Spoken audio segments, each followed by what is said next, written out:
Comptoise Radio, l'actu dans les Vosges saunoises. Bonjour, dans l'actualité de ce jeudi 26 septembre, le coup d'envoi des manifestations d'Octobre Rose à Luxeuil-les-Bains est prévu pour dimanche 6 octobre. La traditionnelle course et marche se déroulera au lac des 7 Chevaux à 10h. L'inscription se fait sur place le jour même. 5 € pour y participer, le t-shirt sera fourni. Et tout au long du mois, il y a des ateliers, des conférences et nouveautés.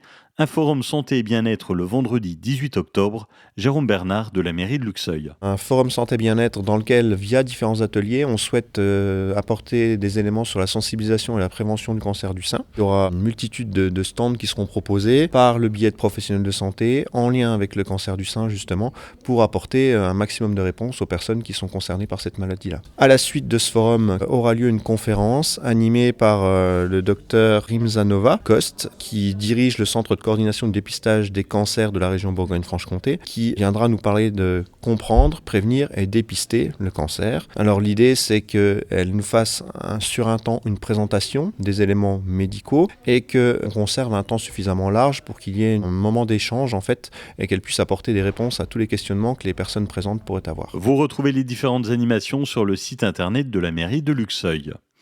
2849 clients Orange privés d'accès à Internet depuis hier sur le secteur de Vesoul. En cause, la panne d'un serveur Orange, le réseau fibre est impacté. Le retour à la normale doit se faire ce matin.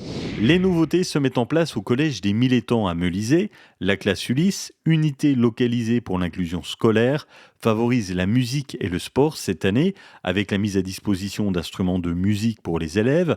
Niveau sport, du foot avec l'AS Meulizay-Saint-Barthélemy, des sports de combat ou encore de l'escalade et un temps de lecture se déroule tous les jours du temps de midi. Objectif, se construire un bagage culturel. Aujourd'hui commencent à Luxeuil des travaux de remplacement de câbles électriques dans la rue de la Madeleine. Jusqu'à vendredi se déroule la première phase avec peu d'impact. Une chaussée rétrécie, aucune coupure de courant à prévoir. Des gênes un peu plus conséquentes commenceront la semaine prochaine jusqu'au 25 octobre.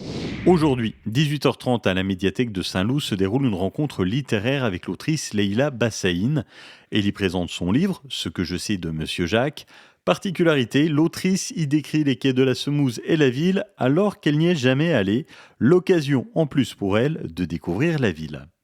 Coup d'envoi aujourd'hui de la foire de Lure jusqu'à dimanche, plus d'une centaine d'exposants, 2 soirées spectacles et plus de 10 000 visiteurs attendus dans la cité luronne. Un podium pour son anniversaire, le coureur Pierre Barbier de l'équipe cycliste Philippe Wagner décroche la 3e place lors de la course de l'Umloot Van Het Outland en Belgique. Une foire peut en cacher une autre. Après celle de Lure, celle de Ronchamp se profile. Toutes les infos dès midi dans notre podcast agenda. Écoutez sur votre application mobile Comptoise Radio et sur comptoiseradio.fr. Belle journée, à tout à l'heure.